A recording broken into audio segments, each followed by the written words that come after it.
ஜெபம் செய்வோம்.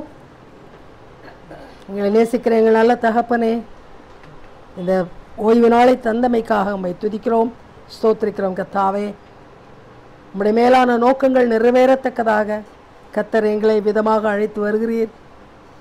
நாங்கள் அறிய வேண்டியவற்றை எங்களுக்கு போதிக்கிறீர் சுவாமி. முடிவிலே நாங்கள் பலனடைந்தவர்களாக போக கிருபை தருகிறீர். உமக்கு ஸ்தோத்திரம். விசேஷமாக இந்த நாளிலே கர்த்தாவே, உலகமெங்கும் உள்ள ஜனம் நிர்விசாரத்தோடு உம்முடைய வருகை குறித்த கவலை இல்லாமல் இருப்பதை பார்த்து வேதனைப்பட்டு கொண்டிருக்கிறீர் சுவாமி. காடுகளிலும் மலைகளிலும் அலைகிற இயேசு என்றால் யார் என்று தெரியாத ஆடுகளை பார்த்து கண்ணீர் வெடித்து கொண்டிருக்கிறீர் சுவாமி. உம்மை போல துக்கப்பட்டு உம்மை போல பாரத்தோடு கூட கர்த்தாவே ஆத்துமாக்களை தேடுகிறவர்களை வாஞ்சியோடு தேடிக்கொண்டிருக்கிறீரப்பா. கர்த்தாவே உமக்கு ஸ்தோத்திரம். இந்த நாளிலும் கூட கர்த்தாவே, இந்த ஆராதனை மூலமாக கர்த்தர் எங்களுக்கு கொடுக்கிற அழைப்புக்காக ஸ்தோத்திரம். அழைப்பை நாங்கள் உணரட்டும் தகப்பனே. நாங்கள் இயேசுவை அறிந்து விட்டோம், அது போதும் என்று நாங்கள் இருந்து விடாதபடி கர்த்தாவே, இன்னும் மந்தையில் சேராத ஆடுகள் ஏராளம் உண்டு. அவற்றுக்காக நாங்கள் ஜெபிக்க வாயிலும் செய்யட்டும். எங்களை பலப்படுத்தும். கருத்தோடு இந்த பாடல்களை நாங்கள் பாடட்டும் அப்பா. பாடும் பொழுது கர்த்தாவே, உடைய உள்ளத்தின் பாரத்தை புரிந்து கொள்ளக்கூடிய உணர்வுள்ள நல்ல இருதயத்தை எங்களுக்கு தாரும் சுவாமி. செய்தியை நீர் கொடுக்கும் பொழுதும் கூட கர்த்தாவே, செய்தியையும் கூட கர்த்தாவே ஒரு சவாலாக எங்களுக்கு அனுப்புகிறீர் சுவாமி. இந்த நாட்களிலே கர்த்தருக்காக வாழ்ந்து சென்ற பரிசுத்தவான்களின் வாழ்க்கை குறித்து நாங்கள் படிக்கிறோம். ஒவ்வொரு செய்தியும் கூட கர்த்தாவே எங்களை சிந்திக்க தூண்டட்டும். நாங்கள் செயல்பட தொடங்கட்டும். எங்களை சுற்றிலும் பெரிய எழுப்புதல் வரட்டும். கர்த்ததாமே எங்களை முற்றிலுமாக ஆயத்தப்படுத்தும் சுவாமி. எங்களை நாங்கள் ஒப்புக்கொடுக்க எங்களுக்கு கிருபை தாரும். இந்த ஆராதனை முழுமையும் நாங்கள் கவனத்தோடு உம்மை தியானிப்பதிலேயே இருக்கட்டும் சுவாமி. வீண் சிந்தனைகள் வேண்டாம், குழப்பமான எண்ணங்கள் வேண்டாம், மறைமுகமாக சாத்தானின் கிரியைகள் வேண்டாம். கர்த்தர் பொறுப்படுத்திக் கொள்ளும். கர்த்தாவை உம்மை துதிக்கிறோம், ஸ்தோத்திரிக்கிறோம். பெரிய எதிர்பார்ப்போடு நாங்கள் காத்திருக்கிறோம். சகல கனத்தையும் மகிமையும் ஒருவருக்கு மாத்திரம் தருகிறோம். எங்கள் ஆண்டவரும் எங்கள் மீட்பரும் எங்கள் இரட்சகரும் ஆகிய இயேசு கிறிஸ்துவின் மூலம் ஜெபம் கேளும் தூய நல்ல பிதாவே. ஆராதனைக்கு ஆரம்பமாக நாம் விதைப்பும் அறுப்புமே பூமியின் மீதினே மாறி மாறி வருமே, பகலும் இரவுமாய் வருடங்கள் மாயமாய் நழுவியே சென்றிடுமே. சிந்திப்பீர் சிந்திப்பீர் காலங்களை சிந்திப்பீர், இயேசு கிறிஸ்துவின் வேலை ஒன்றே இன்று பிரதானம். இயேசு கிறிஸ்துவின் வேலை ஒன்றே இன்று பிரதானம்.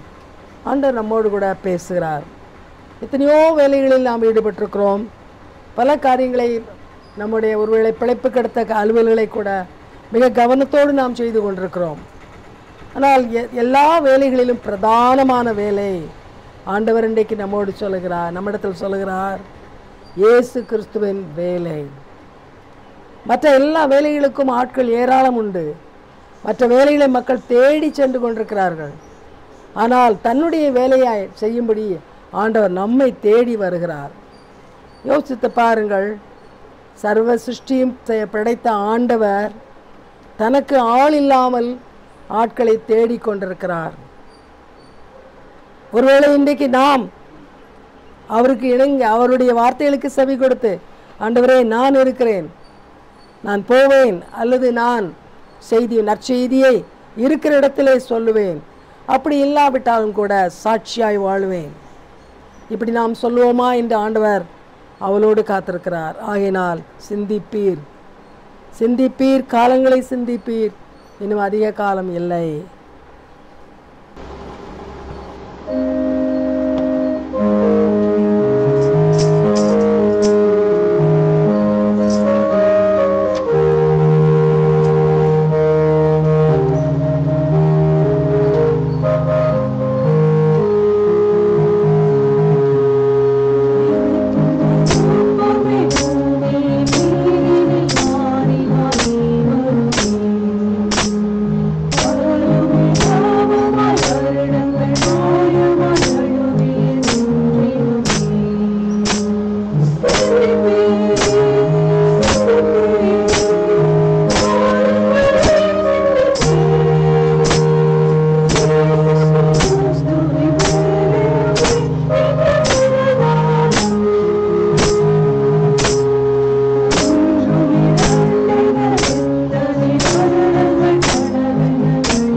பாடல் கூட இதே கருத்தோடு கூட தான் எழுதப்பட்டது.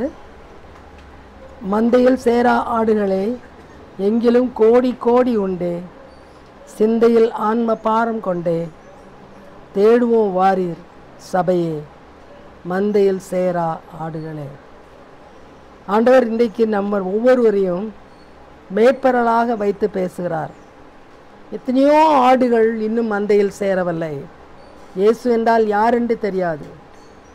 இயேசு பெயரை கேட்டிருந்தாலும் அவரை பற்றி அதிகமான காரியங்களை கேள்விப்பட வாய்ப்பு இல்லை. அவர்களுக்கு போய் சொல்ல ஆட்கள் இல்லை. ஆகினால் கோடி கோடியான ஜனங்கள் மாண்டு கொண்டிருக்கிறார்கள், அழிந்து கொண்டிருக்கிறார்கள். சிந்தையில் ஆன்ம பாரம் உண்டோ? இப்படிப்பட்ட ஆத்துமாக்கள் அழிகிறதே, அவற்றையும் கர்த்தரிடத்தில் கொண்டு வர வேண்டுமே என்ற பாரம் உண்டா? அப்படி உண்டானால், அந்த பாரம் இருக்குமானால், சபையே வா, எழுந்து வா, தேடுவோம். எங்கெல்லாம் இந்த ஆத்துமாக்கள் அழிந்து கொண்டிருக்கிறது, காடுகளில் மலைகளில் மாத்திரமல்ல, அநேக தவறான இடங்களிலே கடவுளை தேடிக்கொண்டிருக்கிறது. நாம் அவைகளை தேடி போவோம், அந்த ஆடுகளையும் மந்தையில் கொண்டு போய் சேர்ப்போம். ஆண்டவர் சொல்லுகிறார், அழைக்கிறார் இயேசு, நான் அழைக்கிறேன், என்னிடம் பேசு, நான் நடத்துவேன். Thank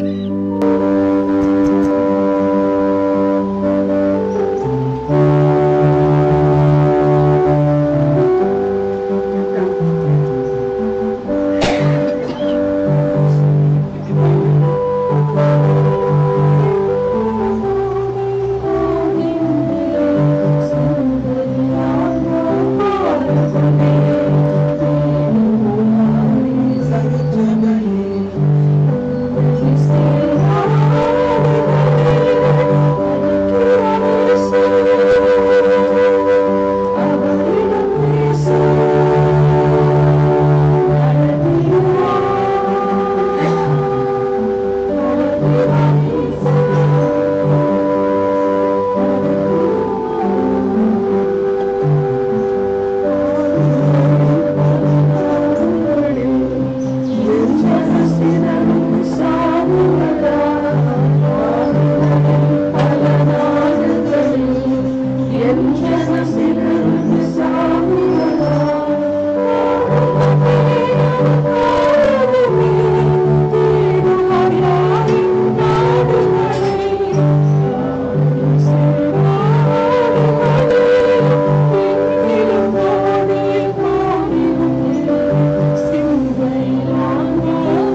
வாசிக்கும்படியாக தெரிந்து கொண்ட வேத பாடம் யோவான் 3ஆம் அதிகாரம் 14 முதல் 21 வரை.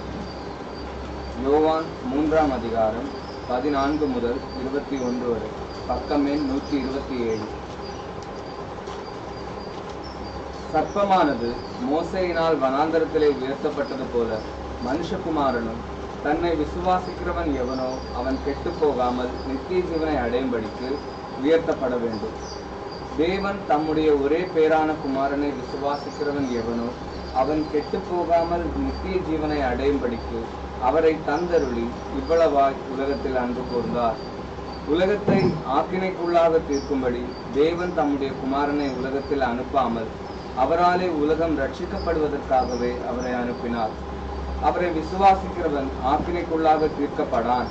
விசுவாசியாதவனோ தேவனுடைய ஒரே பேரான குமாரனுடைய நாமத்தில் விசுவாசம் உள்ளவனாய் இராதபடியினால் அவன் ஆக்கினை தீர்ப்புக்குட்பட்டாயிற்று. ஒளியானது உலகத்திலே வந்திருந்தும் மனுஷருடைய கிரியைகள் பொல்லாதவைகளாய் இருக்கிறபடியினால் அவர்கள் ஒளியை பார்க்கிலும் இருளை விரும்புகிறதே அந்த ஆக்கினை தீர்ப்புக்கு காரணமாயிருக்கிறது. பொல்லாங்கு செய்கிற எவனும் ஒளியை பகைக்கிறான், தன் கிரியைகள் கண்டிக்கப்படாதபடிக்கு ஒளியினிடத்தில் வராதிருக்கிறான். சத்தியத்தின்படி செய்கிறவனோ தன் கிரியைகள் தேவனுக்குள்ளாய் செய்யப்படுகிறது என்று வெளியாகும்படிக்கு ஒளியினிடத்தில் வருகிறான் என்றார். ஆமென். ஒரு சிறப்பு பாடல் பாட கேட்போம். மிகவும் அருமையான கருத்துள்ள, இதுவும் ஊழியத்துக்கு என்று நம்மை அழைக்கிற ஒரு பாடல் தான். வெகு பழைய பாடல், ஆனால் மிக கருத்துள்ள பாடல். நான் முதல் கவியை வாசிக்கவில்லை, மூன்றாவது கவியும் கோரஸ் வாசிக்கிறேன். The master's work will still pursue, and here again a pledge renew, to follow him, to trust his love, till gathered home with him above. May our endeavor band, now gathered in his name, united heart and hand, go forth to spread his fame. Then firmly let us stand for God and native land, and pray that he may bless and keep a Christian band.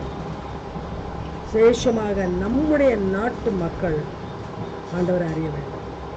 வெளியில் இருக்கிறவர்களை பற்றியும் கவலைப்பட வேண்டியதுதான். ஆனால் நம்முடைய நாடு இயேசு இன்னும் அறியவில்லை. அதனால் தான் யுனைடெட் ஹார்ட் அண்ட் ஹேண்ட், இருதயத்தை ஒருமுகப்படுத்துவோம், கைகளை ஒன்றாக திடப்படுத்துவோம். எப்படியாயிலும் ஒரு ட்ராக்ட் கொடுக்க முடியும். அதில் 1-2 வார்த்தைகள் நம்முடைய சாட்சியாக மற்றவர்களோடு பகிர்ந்து கொள்ள முடியும். ஏதாவது ஒரு விதத்திலே கர்த்தரை அறிவிப்பதற்கு கிறிஸ்டியன் பேண்ட், ஆண்டவருடைய பிள்ளை, நம்ம நிறைய மியூசிக் பேண்ட் இருக்கிறார்கள், ஒன்றாக சேர்ந்து பாடல்களை பாடுவார்கள், குழுக்கள் என்று சொல்வார்கள். ஆனால் நாம் எந்த குழுவாக இருக்கலாம்? இயேசு கிறிஸ்துக்கான குழுக்களாக மாறுவோம். எங்கெல்லாம் முடியுமோ, ஃபார் அண்ட் நியர், எவ்வளோ தூரம் போக முடியுமோ போகலாம், அல்லது அருகிலேயே பேசலாம். ஆனால் காலம் கடந்து செல்வதற்கு முன்பாக இந்த இயேசுவை அறிவிப்போம். ஆண்டவர் அழைக்கிறார். இது மனிதனுடைய அழைப்பல்ல, ஆண்டவருடைய அழைப்பு.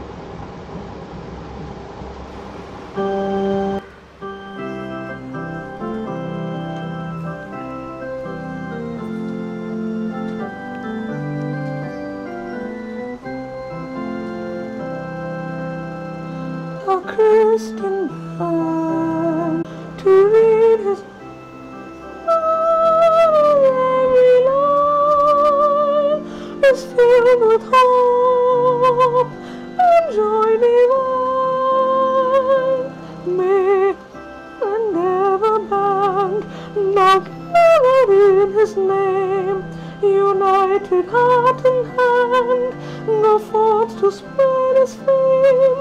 Then firmly let us stand for God and native land, and pray that he may bless and keep a Christian band.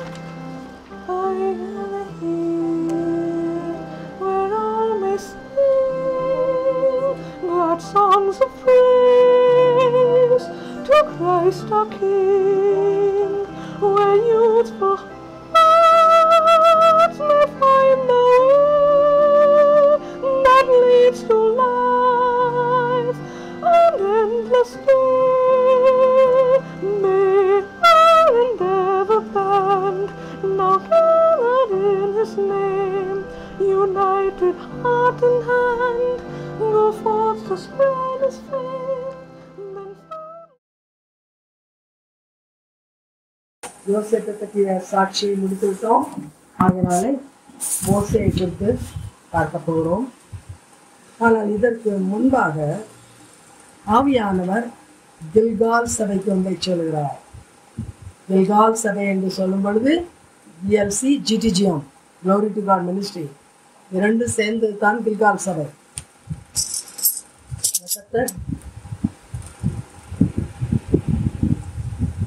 கர்த்தர் நம்மோடு கூட பேசுகிறார், விசேஷித்த விதமாக வந்து சொல்லுகிறார்.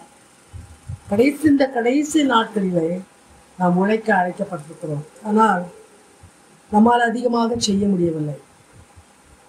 20வது வருடத்து 2020க்கு முன்பாக, கொரோனா தொடங்குறதுக்கு முன்பாக மிக அற்புதமாக ஊழியர்கள் செய்தோம். அநேக ஊழியர்கள் செய்ய முடியாததையெல்லாம் நாங்கள் செய்தோம்.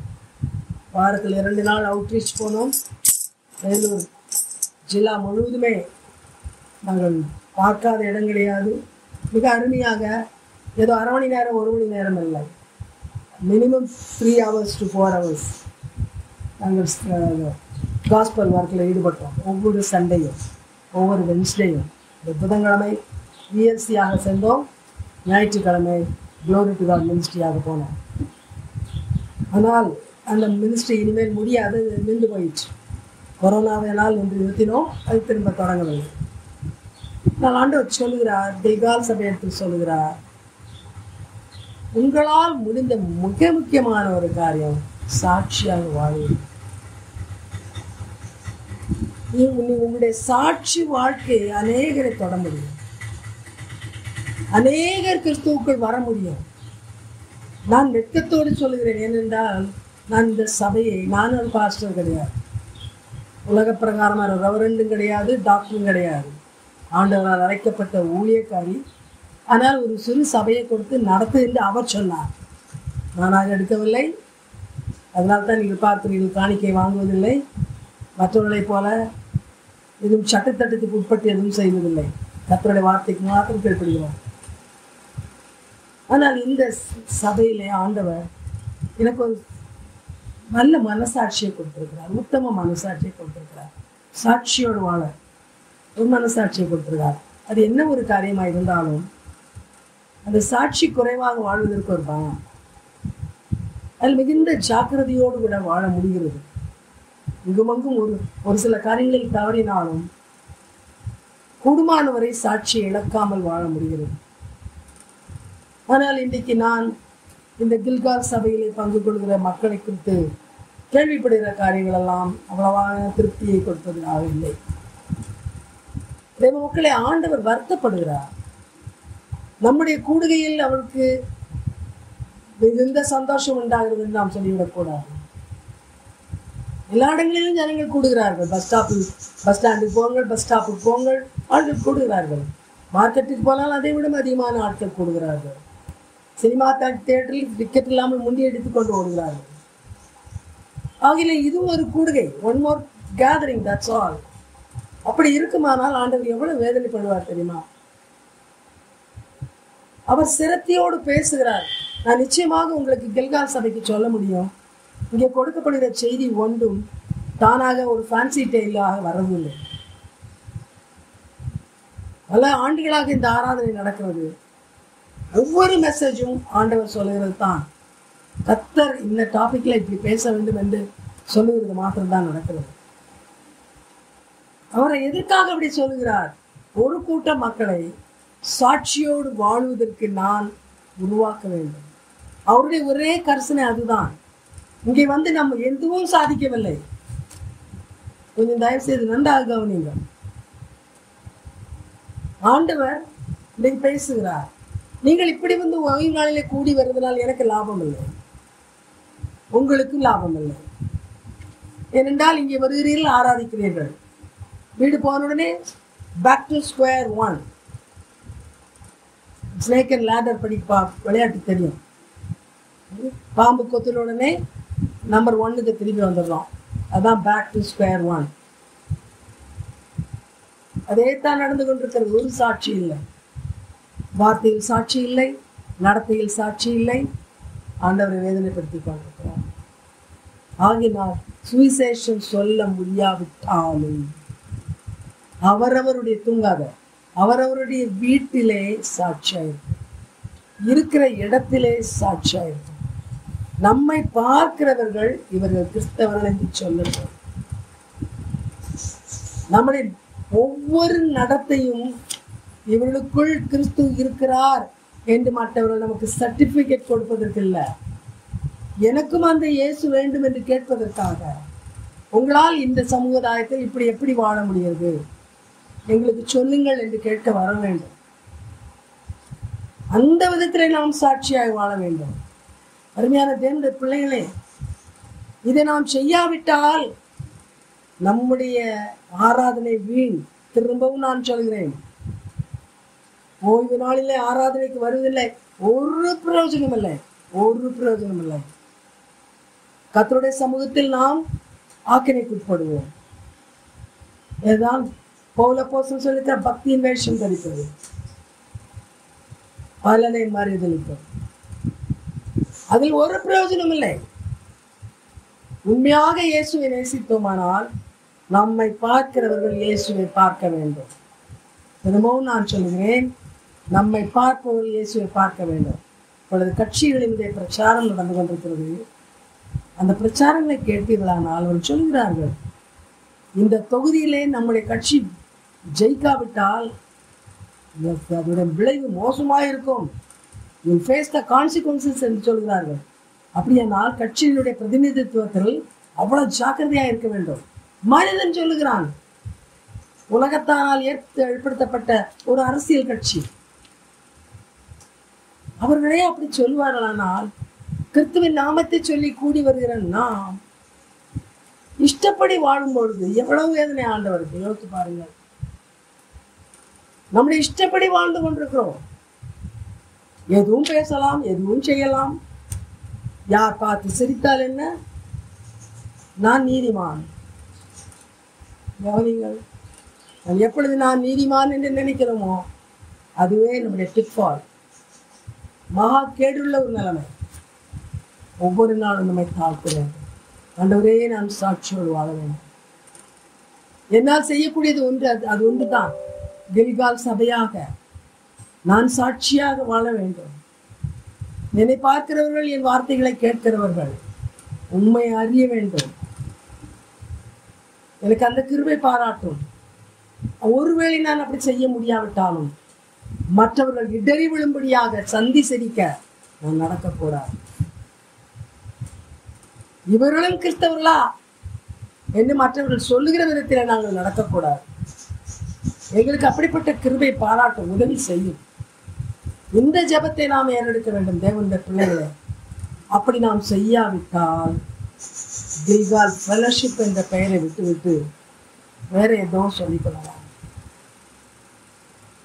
ஆகினால் கர்த்தர் கேட்க சொல்கிறார், வெட்கேடான சாட்சி இழப்பு உங்களிடத்தில் உண்டு.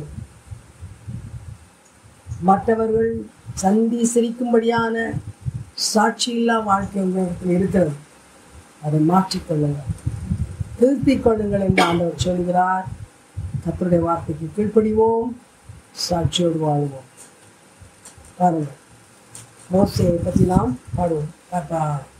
படிப்போம். மிக அருமையான ஒரு கேரக்டர் மோசே. நான் சொன்னபடி ரிடம்ஷன் ஒர்க்கில் கர்த்தருடைய மீட்பின் பணி நோவாவில் தொடங்கிட்டு, மன்னன் பாவம் செய்தான், அழித்தார். ஆனால் நோவா மூலமாக 8 பேரை காப்பாற்றினார். பிற்பாடும் மன்னன் மறுபடியும் பாவம் செய்தான், ஆபிரகாமை அழைத்தார். அவருடைய ஆபிரகாம் பிற்பாடு யாக்கோபு யோசேப்புக்கு வரும்பொழுது மறுபடியுமாக கானான் தேசத்தில் அழிவு, அனைவரும் மரித்து போகக்கூடிய ஒரு நிலைமை. திரும்ப யோசேப்பை பயன்படுத்தி மீட்பை தொடர்ந்தார். அதுக்கு பிற்பாடு ஆபத்தில் தப்பிக்கொள்வதற்காக எகிப்துக்கு போனவர்கள் எகிப்திலே ஆபத்தில் மாட்டிக்கொண்டார்கள். அங்கே அவர்களை கொல்வதற்காகத்தான் பலவிதமான இடுக்கண்கள் கொடுக்கப்பட்டது. இப்பொழுது அவர்களை மீட்க வேண்டும். இப்பொழுது இந்த மீட்பின் பணி தொடர வேண்டும். யாரை கொண்டு நான் தொடருவேன்? யாரை கொண்டு இந்த மீட்பின் பணியை நான் கடந்து நடத்துவேன் என்று ஆண்டவர் பார்க்கும் பொழுது, ஆண்டவருக்கு கிடைத்த மனிதன் ஒரு சாதாரணமான மனிதன். இந்த கவனிங்கள், மோசேயினுடைய ஆரம்ப வாழ்க்கையை பற்றி நாம் கவலைப்படக்கூடாது. அது ராஜா அரண்மனையில் வாழ்ந்தாலும் அதுக்கும் ஆண்டவருக்கும் அந்த வாழ்க்கைக்கும் ஆண்டவர் பின்னால் அழைக்க போகிற அழைப்புக்கும் எந்த சம்பந்தமும் கிடையாது. அதை அவன் எப்படி உணர்ந்தானோ தெரியாது, வெளியே வந்துவிட்டான். ஆனால் அதுக்கு பிற்பாடு 40 வயது 80 வயது வரையிலே நோக்கமில்லாமல் தான் ஓடிக்கொண்டிருந்தான். ஆனால் ஆண்டவருக்கு ஒரு ஆள் தேவை. அந்த ஆளினுடைய வயசை பற்றி அவர் கவலைப்பட மாட்டார். பேக்ரவுண்ட் எந்த பின்னணியத்திலிருந்து வந்தாலும் கவலை இல்லை. படிப்பு இருக்கிறதோ இல்லையோ கவலை இல்லை. கவனிக்க வேண்டும். உலகம் இதைத்தான் பார்ப்போம். Family background, educational qualification, experience and expertise, இதான் உலகம் பார்க்கும். இது ஒன்றும் ஆண்டவருக்கு தேவையில்லை, எதுவும் தேவையில்லை. ஆண்டவருக்கு விருப்பத்தோடு கூட மந்தை சேராத ஆடுகளை சேர்ப்பதற்கு நான் வருகிறேன் என்று சொல்கிற ஒரு ஆள் தேவை. ஆகினால் 80 வயது என்பது சாதாரணமான ஒரு வயது அல்ல. 80 வயதிலே மோசேயை ஆண்டவர் அழைத்தார். அழைத்த ஆண்டவர் பின்னால் அவனை பற்றி சொல்லும். அவன் 40 ஆண்டுகள் கர்த்தருக்காக உழைத்தான். ஆண்டவர் அவனை பற்றி சொல்லும் பொழுது, இவனை போன்ற சாந்தம் உள்ளவன், உண்மை உள்ளவன் யாரும் கிடையாது. மற்றவர்களோடு கூட நான் தரிசனத்தில் பேசுவேன் அல்லது கனவிலே பேசுவேன், என் தாசனாகிய மோசையோட முகமுகமாய் பேசுகிறேன். இப்படி ஆண்டவர் தாமே சாட்சி கொடுத்தார். இவ பிள்ளைகளையா ஆண்டவர் சாட்சி கொடுத்தார். ஆபிரகாமை குறித்து தன்னுடைய நண்பன் இந்த ஆண்டவர் இடத்தில் சொல்லியிருக்கிறார். ஆனால் ஈசாக்கை பற்றியும் யோசேப்பை பற்றி அப்படி சொன்னதாக நமக்கு எழுதுக்கள் இல்லை. ஆனால் மோசே குறித்து மிக அற்புதமாக ஆண்டவர் சொல்லியிருக்கிறார். புதிய ஏற்பாட்டில் கூட என்னுடைய சபை எங்கும் அவன் உண்மை உள்ளவன். புதிய ஏற்பாட்டில் அழகாக மோசையை பற்றி எப்படி பவுலை பற்றி பேசப்படுகிறதோ அந்த அளவுக்கு அதிகமாக பழைய ஏற்பாட்டு கேரக்டர்கள் மோசையை பற்றி பேசப்படுகிறது. மிக மிக அருமையான ஒரு கர்த்தருடைய பிள்ளை மோசே. கவனிங்கள், மோசே 80 வயதிலே ஆண்டவரால் தெரிந்து கொள்ளப்பட்ட ஒரு மனிதனாய் இருப்பானால் ஆண்டவர் எண்ணத்தை பார்க்கிறார். What is that God sees in you? கவனிங்கள், நிச்சயமாக அவனிடத்துல நமக்கு பலன் இருக்கிறது சொல்ல முடியாது. என்றால் அமலேக்கோட சண்டை போட வேண்டிய நிலைமை வந்தபோது மோசே நான் போய் சண்டை போடுவேன் என்று சொல்லவில்லை. அப்படி அவனுக்கு இளைஞன் தேவை. யோசுவா போய் அழைத்தான், அவன் போய் சண்டை போட்டான். மோசே ஜெபந்தான் பண்ணினான். ஆனால் கர்த்தருக்கு சாட்சியாக நின்று கர்த்தருடைய மக்களை நடத்துவதற்கு வயது ஒரு வரம்பு அல்ல. வயதப்பட்ட ஏஜ் cannot limit you. ஆண்டவர் தெளிவாக நமக்கு சொல்லிக் கொண்டிருக்கிறார். மோசேயை அந்த வயதில் நான் தெரிந்து கொண்டேன். இதன் மூலமாக நாம் மோசே சொல்கிறான், மோசே பேசுகிறான், நீங்கள் என்ன கற்றுக்கொள்வீர்கள்? என்னுடைய வாழ்க்கையை பற்றி நீங்கள் தெரிந்து கொண்டு மோசே அப்படி மோசே இப்படி என்று என்னை புகழ்வதனால் யாருக்கும் எந்த லாபமும் கிடையாது. நான் இப்படி வாழ்ந்தேன். அந்த நாளிலே ஒரு வசதி இல்லாத தள்ளாத வயதிலே ஏதோ ஒரு வண்டியை வைத்துக்கொண்டு அங்கிட்டு அங்கேயும் இங்கும் போகிறதுக்கு எனக்கு வசதி கிடையாது. எந்த விதமான மிஷின் சப்போர்ட் கிடையாது. செய்ய வேண்டியதெல்லாம் கையால் தான் செய்ய வேண்டும். போகிற இடத்துக்கு நடந்துதான் போக வேண்டும்.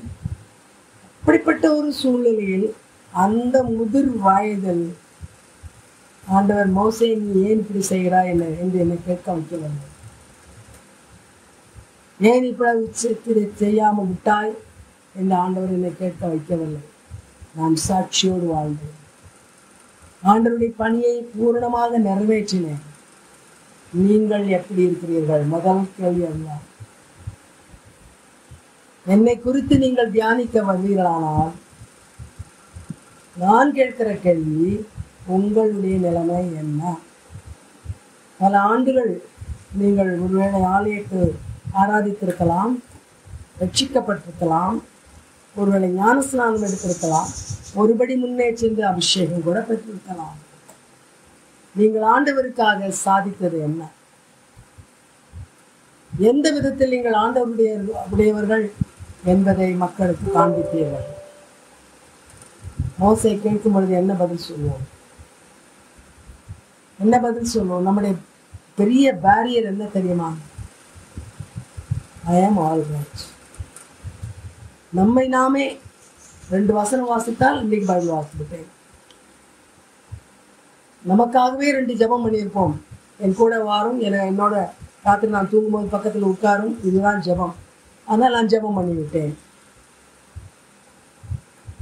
இப்படி பல காரியங்களை சொல்லி நம்மை நாமே திருப்திப்படுத்திக் கொண்டிருக்கிறோம். நம்முடைய மகா கேடான நிலைமை அது. ஆண்டவர் பேசிக் கொண்டிருக்கிறார். கர்த்தர் நம்மோடு கூட பேசுகிறார். எப்படி இருக்கிறோம்? என்ன சாட்சி? கர்த்தருக்காக நாம் எதை செய்கிறோம்? கர்த்தருக்காக எப்படி வாழ்கிறோம்? மோசே நம்மிடத்தில் கேட்கும் பொழுது வெட்கப்பட்டு தலை குனிய வேண்டிய நிலைமையில் நாம் இருக்கிறோம். மோசே ஆரம்ப நாட்களிலே ஊழியத்தில் என்னை உற்சாகப்படுத்தின பலர் உண்டு. பவுல், நெகேமியா, மோசே. மோசேனுடைய சரித்திரத்தை பல முறை படித்தது. இப்படியும் இருக்க முடியுமா? இந்த வயதில் அப்படி இருக்க முடியுமா? அன்றைக்கு நான் யோசித்தேன். அப்பொழுது ஐ வாஸ் ஃபார் யங்கர். ஆனால் இன்றைக்கு யோசிக்கிறேன், அந்த வயதுக்கு வந்தாகிவிட்டது. It is not age, it's your spirit. உள்ளத்தில் எவ்வளவு உற்சாகம் இருக்கிறது ஆண்டவருக்காக ஊழியம் செய்ய. சாட்சியோடு வாழக்கூடிய உற்சாகம் எவ்வளவு இருக்கிறது, அதை தான் ஆண்டவர் பார்க்கிறார். நம்ம தான் ஒருவேளை கடைசியில் நாம் சொல்ல வேண்டிய நிலைமை வரும், வேஸ்டட் லைஃப், வேஸ்டட் லைஃப். ஆண்டவர் இன்னொன்று சொல்லுவார். மோசே சண்டே ஸ்கூல் நடத்த போகவில்லை, சர்ச் பாஸ்டராக இருக்கவில்லை, இவாஞ்சலிஸ்டாக இருக்கவில்லை. ஒரு கூட்டம் மந்தையை மேய்த்தார். இன்றைக்கு நமக்கு ரொம்ப இஷ்டம் என்ன தெரியுமா? ஆக்டிவிட்டீஸ். நான் ஒரு சண்டே ஸ்கூல் டைரக்டராக இருந்தேன். What is the use of it?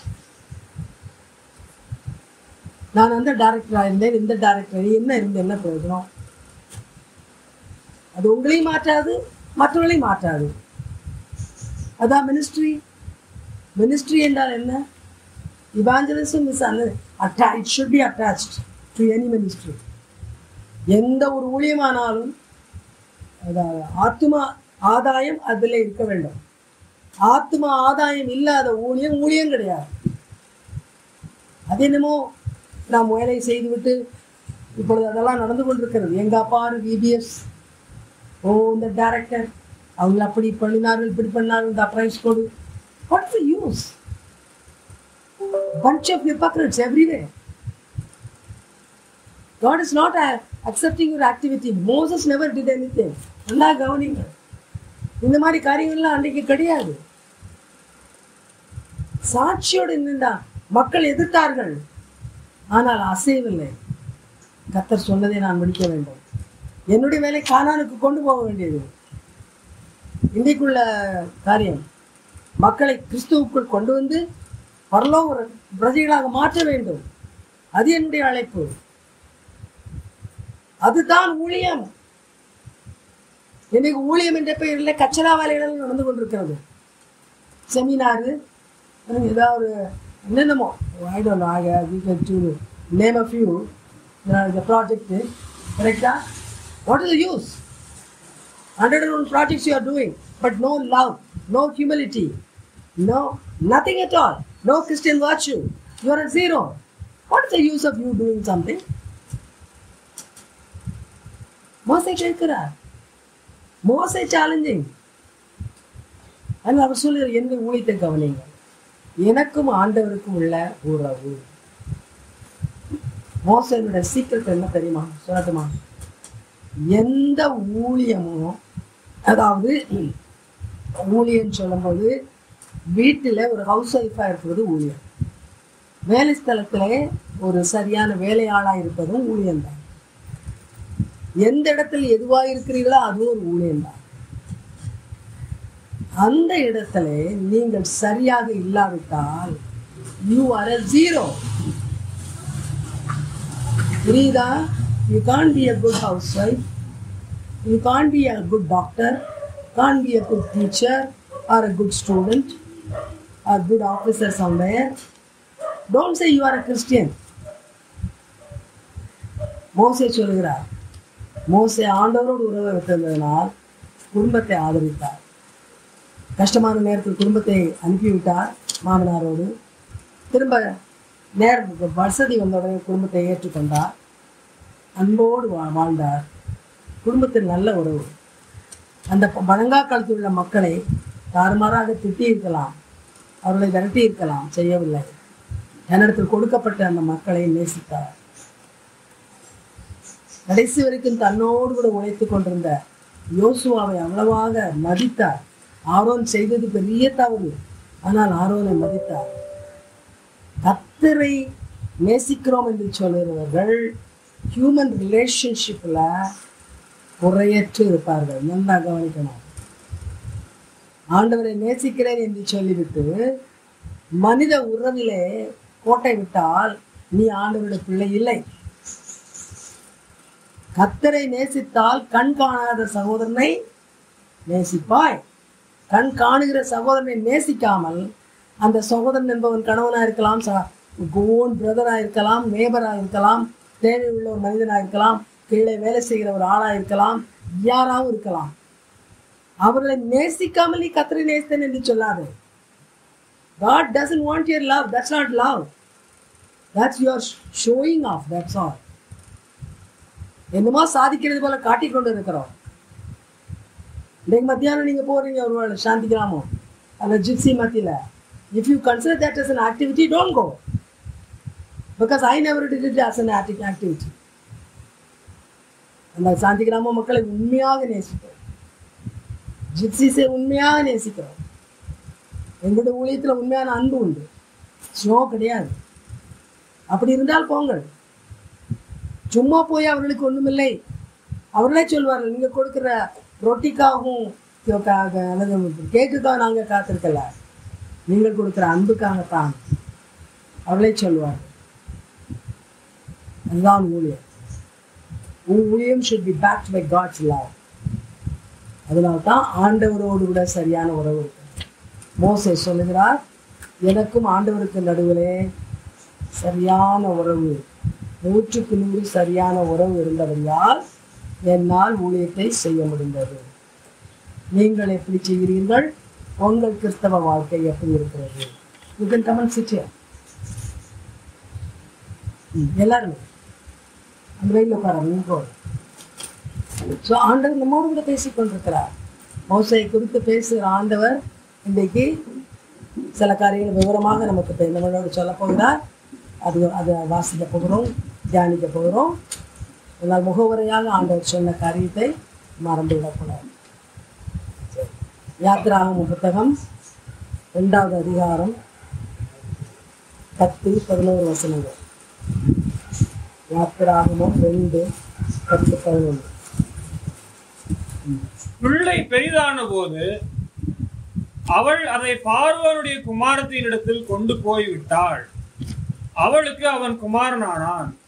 அவள் அவனை ஜலத்தினின்று எடுத்தேன் என்று சொல்லி அவனுக்கு மோசே என்று பெயரிட்டாள்.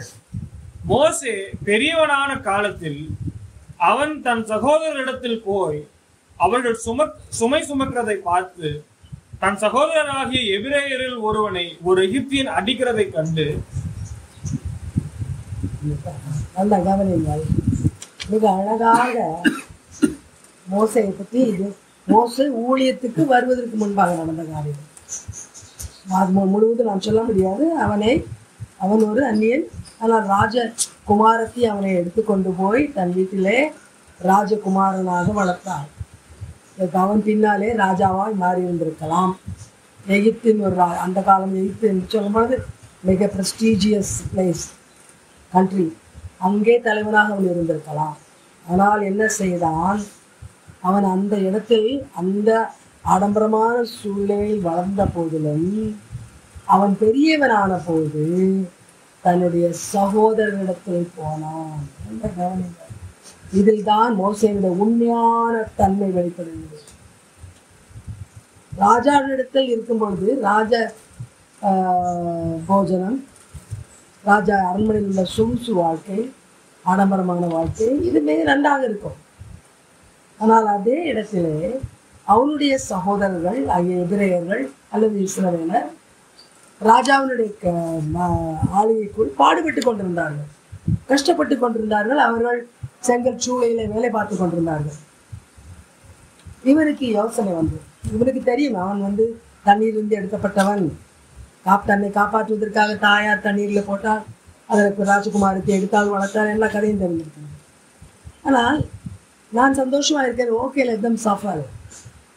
What if they suffer? கவனிங்கள், நம்ம ஆட்கள் அப்படித்தான். நிறைய பேர் இப்போ பாருங்க, வெளிநாட்டில் போய் சொகுசா உட்காந்துருக்குறாங்க. ஊரில் இருக்கிற தாய் தந்தை பக்கத்தில் கடையில் போய் ஒரு மிளகா வாங்கி கொடுக்க கூட ஆள் கிடையாது, கவலை கிடையாது அவங்களுக்கு. தேர் வெல் செட்டில்டு. பெரிய வீடு பங்களா போட்டாச்சு, அமெரிக்காலேயோ கனடாலேயோ மற்ற நாட்டிலையோ. ஊரில் பெற்றோர் என்ன கவலைப்படுறாங்க, கவலை கிடையாது. இன்றைக்கு இப்படிப்பட்ட கோடிக்கணக்கான வெட்கங்கட்ட இந்தியர்கள், பெற்றோரை பற்றி கவலைப்படாத இந்தியர்கள் வெளிநாடுகளிலே வெல் செட்டில்டு. சரியா? சரி, ஓகே, அது அவங்களுக்கு இஷ்டம். ஆனால் மோசே அப்படிப்பட்டவன் அல்ல. அவன் நல்ல நிலைமையில் இருக்கிறான். ஆனால் அவனுடைய உள்ளம் யாரை பற்றி யோசித்தது, என் சகோதரர்கள் எப்படி இருக்கிறார்கள், இஸ்ரவேலராகிய என்னுடைய சகோதரர்கள் அவருடைய வாழ்க்கை எப்படி இருக்கிறதோ நான் அதை கொஞ்சம் பார்த்து விட்டோம். ஒருவேளை அவனுடைய உள்ளத்தில் என்ன வந்திருக்கலாம், நமக்கு இருக்கிற அதிகாரத்தை கொண்டு வசதியை கொண்டு ஏதாவது உதவி செய்யலாம், ஏதோ ஒன்று இருந்திருக்கும். So he wanted to go meet them and see how they are doing. இந்த பிள்ளைகளை இதைத்தான் இந்த ஆண்டவர் சொல்கிறார். உன் பதவி பெரிதாய் வந்தவுடனே, பணம் பெருகின உடனே குடும்பத்தை மறக்கிறாய் அல்லவா? அந்த நிலைமையில் இருப்பாயானால் உன்னை கொஞ்சம் சோதித்து கவனிங்கள். எந்த உச்சக்கட்டத்து வேலைக்கு போனாலும், எத்தனை கோடி சம்பாதித்து கொண்டிருந்தாலும், எந்த குடும்பத்தில் நீ பிறந்தாய், எந்த குடும்பம் உன்னை உலகத்தில் வந்த போது ஆதரித்தது. மோசே சொல்லுகிறார், நான் அதை மறக்கவில்லை. I never forgot my humble birth. பிறப்பின் போது அந்த நிமிஷத்திலே மருத்துவ வச்சு கொல்ல சொன்னா நான் கொல்லவில்லை. ராஜா வேற கட்டளை போட்டான், 2 வயதுக்குட்பட்ட எல்லாரையும் கொல்லணும், செத்திருக்கலாம். கர்த்தர் என்னை ஏதோ ஒரு காரணத்தினால் உயிரோடு வைத்திருக்கிறார். ஸோ நான் போய் பார்க்கட்டும். நம்மள எத்தனை பேருக்கு அந்த அக்கறை உண்டு? ஆண்டவர் இன்னைக்கு தெளிவாக பேசுகிறார். Never forget your background. Never forget your family. குடும்பம் என்பது மோசே இன்னைக்கு பேசுகிற கடவுளோடு கூட நல்ல உறவு, தன் மக்களோடு உறவு, தன் சொந்த குடும்பத்தோடு உறவு. இது சரியா இல்லாவிட்டால் மோசே இப்படிப்பட்ட லீடராக இருந்திருக்க முடியாது. ஆகினால் தான் அவர்கள் எப்படி இருக்கிறார்கள் போய் பார்க்க புறப்பட்டான். சரி, Exodus chapter 2 verse 14. 2வது அதிகாரம் வசனம் 14. அதற்கு அவன், எங்கள் மேல் உன்னை அதிகாரியாகவும் நியாயாதிபதியாகவும் ஏற்படுத்தினவன் யார்? நீ எகிப்தியனை கொன்று போட்டது போல என்னையும் கொன்று போட நினைக்கிறாயோ என்றான். அப்பொழுது மோசே, காரியம் நிச்சயமாக வெளிப்பட்டது என்று பயந்தான். இந்த இடத்துல அவனுடைய ஜனங்களே அவனை எதிர்க்கிறார். எகிப்தியன் ஒருவன் எபிரேயனை அல்லது இஸ்ரவேலனை கஷ்டப்படுத்தும் பொழுது அவன் என்ன செய்தான்? அந்த எகிப்தியனை கொண்டு போட்டான். சரியா? மறுநாள் அவன் பார்க்கிறான், ஒரு எபிரேயனோட சண்டை போடுகிறான். சரி, நான் போய் அவரிடத்துல, ஏன் சண்டை போடுவீர்கள், நீங்கள் சகோதரர் ஆயிடுச்சு, ஒருவரை ஒருவர் நேசிக்க வேண்டும் அல்லவா, இப்படி சண்டை போடலாமா? நம்ம சொன்னால் அவர்கள் கேட்பார்கள், இந்த வார்த்தைகளை எடுத்துக்கொள்வார்கள் என்னன்னு யோசித்தான். அவன் குட்வில்லோட போகிறான், அதிகாரம் பண்ணதுக்கு போகலை, நான் பெரிய ஆள் அல்லது நான் அரண்மனையில் வாழுகிறேன் என்பதை காண்பிப்பதற்கல்ல. நாம் இருப்பது அந்நிய நாட்டில். இந்த அந்நிய நாட்டில் நாம் இங்கே சண்டை போடக்கூடாது. இங்கே நாம் சண்டை போட்டோம்னா நம்மளுடைய பலம் போய்விடும். இந்த இடத்துல நம்ம ஒற்றுமையாக இருக்கணும். புரியுதா? அப்படி கேட்க அவன் அப்படி நல்ல எண்ணத்தோட போனான். ஆனால் அவர்களோ அதை புரிந்து கொள்ளவில்லை. என்மேல் உன்னை அதிகாரியாய் வைத்தது அவர்களுக்கு அது பிடிக்கவில்லை. இந்த கவனிங்கள், மோசேயோட நோக்கம். அதை நான் இப்படி இன்றைக்குள்ள கான்டெக்ட்ல சொல்லுவேன். நீங்கள் ஒருவரோடு ஒருவர் சண்டை போட்டால், எபிரேயர் ஒருவரோடு ஒரு சண்டை போட்டீர்களானால், எகிப்தியருக்கு முன்பாக பெயர் கெட்டுவிடும். நாம இந்த இடத்துல அந்நியர்களாக இருக்கிறோம், பரதேசிகளாக இருக்கிறோம். நமக்கு பின்னால் வரக்கூடிய பாதுகாப்பு போய்விடும். We fight against each other. இன்னைக்கு கிறிஸ்தவர்கள் என்ன பண்ணி கொண்டிருக்கிறோம்? கிறிஸ்தவர்களாகிய நீங்களே தான் என்ன பண்ணி கொண்டிருக்கிறோம்? நாம் சொல்லுகிறோம் கிறிஸ்தவர் மைனாரிட்டியை அப்ரோஸ் பண்றாங்க. மைனாரிட்டி அவங்களால அப்ரோஸ் பண்ண முடியாது. நான் மறுபடியும் இந்த இடத்துல வந்து அடிக்கடி சொல்வேன், நான் டோன்ட் பிளேம் த கவர்மெண்ட். ஆண்டவர் அந்த கவர்மெண்ட்டை யூஸ் பண்ணி உங்களுக்கு எனக்கு புத்தி வர வைக்கிறார். நம்ம ஈஸியாக சொல்லிக்கிறோம் கவர்மெண்ட் தப்பு, கவர்மெண்ட் ஒன்றும் தப்பு இல்லை. எப்போவுமே நம்மளுக்கு சிந்திக்க வைக்கிறதுக்கு ஒரு ஏஜென்ட் இருக்கணும். அந்த ஏஜென்ட் கவர்மெண்ட்டாக இருக்கலாம். விளங்குதா? ஆனால் கிறிஸ்தவர்களாகி நீங்களும் நானும் எங்கே ஒத்துமையாக இருக்கணும்? அந்த சர்ச்சிலேருந்து ஆளை இந்த சர்ச்சுக்கு கொண்டு வர்றது, இந்த சர்ச்சிலேருந்து ஆளை பிடிச்சி அடுத்த சர்ச்சில் கொண்டு போகிறது. நாங்கள் ஸ்ட்ராங்காக இருக்க வேண்டும், நிறைய நம்பர் இருக்க வேண்டும். ஒரு பக்கத்து வீட்டில் ஒரு கிறிஸ்தவ குடும்பம் இருந்தால் அது யாரும் கூட விசாரிப்பது கிடையாது, அன்பு கிடையாது. கவனிக்கிறீங்களா? கிறிஸ்தவர்களாகி நாம் ஒன்றுபட்டு நிற்க முடியுமா எங்கேயாவது? சும்மா அது அஃபிஷியலாக ஏதோ நாங்களெல்லாம் என்னமோ போனாங்க. சரி, சென்னையில் ஒரு மீட்டிங் வைத்தாங்க, எல்லா போதகருமா, உங்களுக்கு என்ன மாநாடு பேர், ஏதோ கிறிஸ்தவ மாநாடு. எதுக்கு? கவர்மெண்ட்டை போய் சொல்கிறதுக்கு. நாங்கள்லாம் இதெல்லாம் தான் ஹிப்போக்ரசி. கவர்மெண்ட்டு போய் நாங்கள் ஒன்றா இருக்கோம். நீ உண்மையிலே ஒன்றா இருக்கிறியா?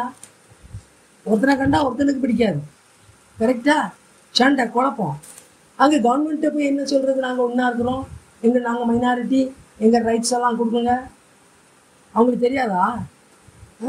அங்கே ஒரு சிஎஸ்ஐ இருந்தால் இங்கே ஒரு பந்தைக்கோத்தை, ஒருத்தர் எட்டி பார்ப்பாங்களா? எட்டியே பார்க்க மாட்டாங்க. அதே சிஎஸ்ஐக்குள்ளே இருக்கிற குடும்பங்கள், ஒரு குடும்பத்தை எட்டி பார்க்குமா? கிடையாது. சண்டை யார் எப்படி போனா என்ன? யோசிக்க வேண்டும். குடும்பங்களுக்குள்ள, சபையில் இருக்கிற குடும்பங்களுக்குள்ள ஒற்றுமை கிடையாது. சபை போதகர் 5-6 கார் வாங்கியிருப்பாரு. சபையில் பிள்ளைய படிக்க வைக்க காசு இல்லாமல் இருப்பாங்க, சோறு சாப்பிட காசு இல்லாமல் ஏழைகள் இருப்பாங்க. பாஸ்டருக்கு என்ன கவலை? அவருக்கு வேண்டியது 7வது ஒரு கார், கரெக்டா? Who CARES? இதுதான் இன்றைக்கு நம்முடைய கிறிஸ்தவம். அதுதான். ஆண்டவர் மட்டும் கேட்கிற ஒரு இடத்துல என்ன அன்பு இருக்கிறது? கிறிஸ்துவின் அன்பை நீ எங்கே காண்பிக்கிறாய்? எந்த இடத்தில் காண்பிக்கிறாய்? விளங்குதா? யோசிக்கணும். நம்ம யோசிப்பதே கிடையாது, கொஞ்சம் கூட யோசிப்பது கிடையாது. நாம் அந்நியரோடு தோள் மேல தோள் கை போட்டு நடப்போம். நமக்கு உதவி செய்தவர்களை ரோட்ல போய் தூற்றுவோம். இன்றைக்கு கிறிஸ்தவத்தில் நடக்கிற அவலமான காரியம், கீழே விழுந்து கிடக்கும்போது தூக்கி விட்டவங்களை திட்டுவோம். அவங்கள ரோடா வீடு வீடா போய் இவங்கள போல மோசமானவங்க இல்லைன்னு சொல்லிட்டு வரோம். மோசை கேட்குறான், அப்படிதான் இருக்க போறீங்களா? சகோதரன் அடிச்சுக்கிட போறியா? பின்ன என்ன நீ கிறிஸ்தவன்? ஆண்டவரால் தான் சகோதர சிநேகம். 2வது மேலான கற்பனை என்ன? உன்னை நேசிப்பது போல பிறனை நேசி. Love your neighbour. அது கிடையாது இன்றைக்கு நம்ம கிட்ட. நம்ம வீட்டில் இருக்கிறவங்களே நேசிக்க முடியல, இன்னும் நேபர் எங்கே நேசிக்கிறது? வீட்லேயே குச்சி எடுத்துட்டு சண்டை, ஹஸ்பண்ட் அண்ட் ஒய்ஃபு, அது ஒரு பேட்டில் ஃபீல்டு. அங்கே பிரதர் அண்ட் பிரதர் சண்டை. எப்படி இருப்போம் நம்மகிட்ட என்ன இருக்கும்? ஆண்டவர் கேட்கிறார், மோசே மூலமாக கேட்கிறார், சகோதரன் சகோதரனை அடிக்கலாமா, சண்டை போடலாமா? அந்நிய தேசத்தில் பரதேசிகளாக இருக்கும்போது நாம் ஒன்றாய் நிற்க வேண்டாமா? மற்றவர்களுக்கு முன்பாக சாட்சியை காத்துக்கொள்ள வேண்டாமா? நாம் மற்றவர்களை புறஜாதிகள் அதே மாதிரி அப்படி பண்ணுகிறார்கள், இப்படி ஏதோ சொல்லிக் கொண்டிருக்கிறோம். அவர்கள் எவ்வளோ ஒற்றுமையோடு இருக்கிறார்கள். அவர்கள் தொழுகையில் எத்தனை ஒற்றுமை உண்டு. இங்கே நாம அந்த விட்டம்மா அங்கே இந்த சேரில் உட்காந்துக்கலாம், அந்த பியூவில் சர்ச்சில், அப்போ நான் அதில் உட்காரக்கூடாது, நான் பின்னால் உட்காரணும், ஏன்னா எனக்கு பிடிக்காத ஒரு அம்மா அங்கே உட்காந்துருக்குறான். இது நம்மளுடைய எங்கே போயிட்டு கிறிஸ்தவ ஒற்றுமை என்று கேட்கிறார். தெளிவாக புரிந்து கொள்வோம். கிறிஸ்தவ ஊழியம், கிறிஸ்தவ வாழ்க்கையின் அடிப்படையிலே சகோதர சிநேகம் இருக்க வேண்டும். அது இல்லாத பட்சத்தில் அதை உண்டாக்குறதுக்கு நாம் பிரயாசப்படணும். அந்த பிரயாசத்தை எடுத்தவன் தான் மோசே. ஆனால் அதை மக்கள் விரும்பவில்லை, ஆனாலும் அதை அவன் விடவில்லை. மக்கள் விரும்ப மாட்டாங்க, மக்கள் நிச்சயமாக விரும்ப மாட்டாங்க. ஆனாலும் இப்போ ரீசெண்டாக இப்போ ஃபவுண்ட் சம்திங் வெரி ஃபன்னி. நம்மளுடைய இந்த இப்போல்லாம் ரொம்ப ஸ்ட்ராங்காக மெசேஜ் வருதுல்ல, சப்ஸ்கிரைப் பண்ண யாரோ ஒருத்தர் அன்சப்ஸ்கிரைப் பண்ணியிருக்காங்க. இது நோட்டீஸ். அப்போ அதுலேருந்து அவங்க லட்சணம் என்னன்னு தெரிஞ்சுக்கோங்க. சரியா? எங்களுக்கு இந்த மாதிரி மெசேஜ்லாம் வேண்டாம். நாங்கள் களியாக இருந்தால் களியாக தான் இருப்போம், திருடனாக இருந்தால் திருடனாக தான் இருப்போம். நீங்கள் திருத்தலாம் கூடாது, உங்கள் மெசேஜே எனக்கு வரக்கூடாது. இதுதான் நம்ம சமுதாயம். எனக்குதா அவ்வளோ கேவலமாக போயிட்டோம். நம்ம யாராவது திருத்தலாம் நமக்கு அது பிடிக்காது, யாராவது சொல்லி கொடுத்தா அது பிடிக்காது, அதுக்கு கீழ்ப்படுகிறது கிடையாது. மகா மோசமான ஒரு நிலைமை. அதைத்தான் மோசே பார்த்து கேட்கிறார். சரி, அடுத்து Exodus chapter 2 verses 17 and 19. யாத்திராகமம் 2ஆம் அதிகாரம் வசனங்கள் 17, 19. அப்பொழுது மேய்ப்பர்கள் வந்து அவர்களை துரத்தினார்கள். மோசே எழுந்திருந்து அவர்களுக்கு துணை நின்று அவர்களுடைய ஆடுகளுக்கு தண்ணீர் காட்டினான். அதற்கு அவர்கள், எகிப்தியன் ஒருவன் மேய்ப்பரின் கைகளுக்கு எங்களை தப்புவித்து எங்களுக்கு தண்ணீர் கொண்டு கொடுத்து ஆடுகளுக்கும் தண்ணீர் காட்டினான் என்றார்கள். இந்த இடத்துல பாருங்க, மோசேனுடைய மிக அருமையான ஒரு குணம். யாராக இருந்தாலும் அவர்களுக்கு உதவி செய்யும். முதல்ல பார்த்தோம், தன்னுடைய குடும்பத்துக்கு உதவி செய்ய போனான், அதாவது தன்னுடைய இஸ்ரவேல் மக்களுக்கு. இந்த இடத்துல மீதியானியர் தானே ஆடுகளை மேய்த்து கொண்டு வந்தாங்க. எத்ரோவனுடைய பிள்ளைகள், சரியா? அங்குள்ள ஒரு பிரீஸ்ட், அவருடைய பிள்ளைகள் மாடுகளை மேய்த்து கொண்டு வரும்பொழுது தண்ணீர் காட்டுகிற இடத்துல மேய்ப்பெல்லாம் அவங்க தடுத்தாங்க. அதாவது கொஞ்சம் பேர் இருப்பாங்கள்ல, மற்றவங்களை புள்ளி பண்ணுறதுக்கு, அது மாதிரி இருந்தால் ஜனங்க. அந்த மோசே அவர்கிட்ட போய் அப்படியெல்லாம் செய்யக்கூடாது, அவங்களுக்கும் இந்த கிணத்து மேலே அதிகாரம் இருக்குது, நீங்கள் எப்படி அதிகாரம் பண்ணுறீங்களோ அதே மாதிரி அவங்களும் செய்யலாம், அவங்க ஆடுகளும் எடுத்துக்கணும்னு சொல்லி உதவி செய்தாங்க. அவர்களுக்கு துணை நின்றான். அதுதான் எப்போ சொல்லுவேன், தமிழ் டிரான்ஸ்லேஷன் ரொம்ப நல்லா இருக்குது. உதவி செய்தான் என்பதற்கும் துணை நின்னான் இருக்கும் வித்தியாசக்கா. துணை நின்னான் என்று சொல்லும் பொழுது இவரை போன்று உதவி செய்கிறவர்கள் இந்த நிமிஷம் செய்துட்டு ஓடுறவங்க இல்லை. வழியில் ஒரு ஏழையை பார்த்தா ₹1 போட்டுட்டு ஓடுறவங்க கிடையாது. ஒரு ஏழைக்கு துணை நிற்பார்கள், அந்த ஏழைக்கு சப்போர்ட்டிவாக இருப்பார்கள், தொடர்ந்து உதவி செய்வார்கள். அப்படி இருக்கிறதா I am there for you. ஆங்கிலத்தில் சொன்னால் I'll be there for you, you count on me. உனக்கு நான் உதவி செய்வேன், தேவையான போது நீ என்கிட்ட வரலாம் அப்படின்னு சொல்கிறது தான் துணை நிற்பது.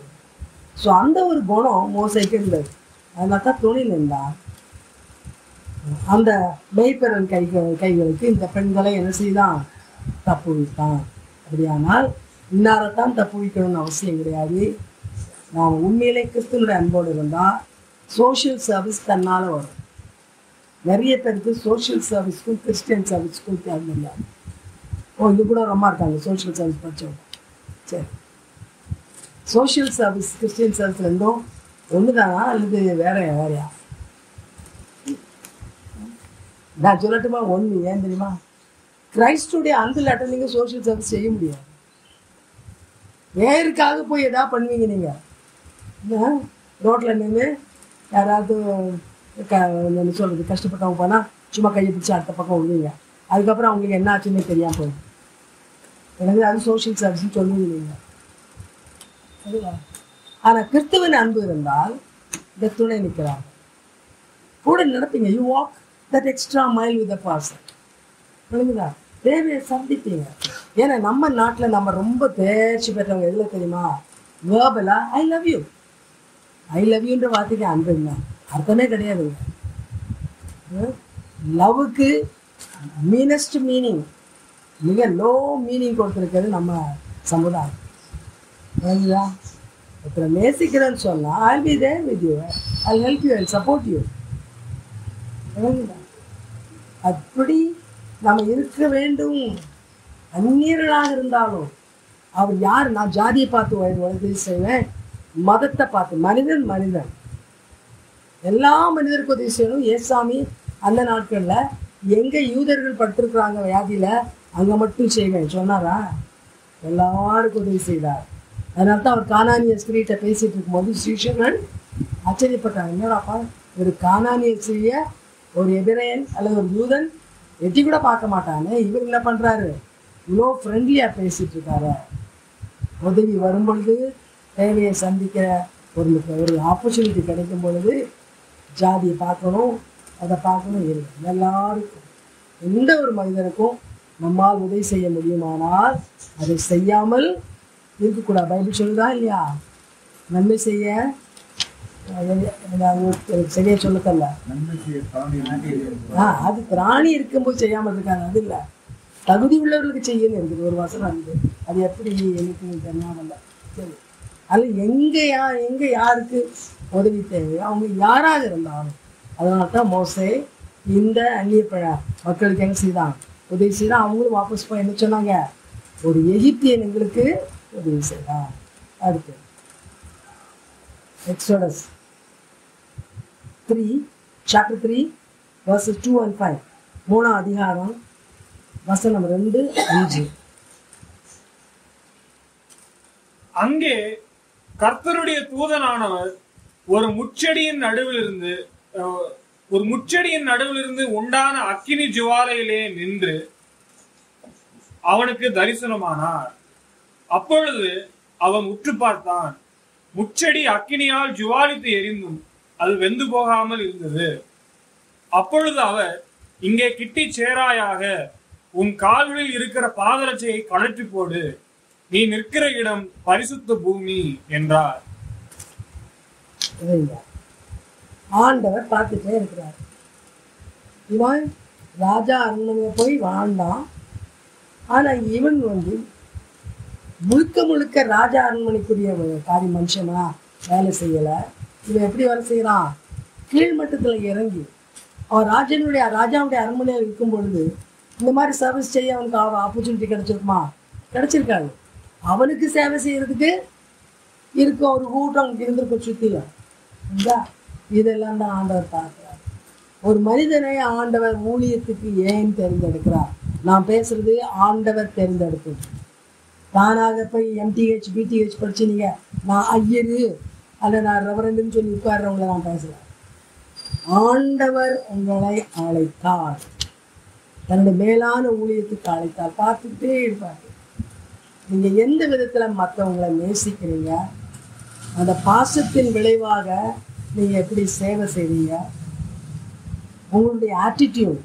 ஒரு சேவை செய்யும்போது அதை பேருக்காக புகழுக்காக, இன்றைக்கி அதான நிறைய நடக்குது, to be well known among people, அதுக்காக செய்வீங்களா அல்லது உண்மையிலேயே இன்ஸ்பயர்ட் பை காட்ஸ் லவ் அந்த மாதிரி செய்வீங்களா? ஆண்டவருடைய அன்பு நிமித்தமாக செய்வீங்களா?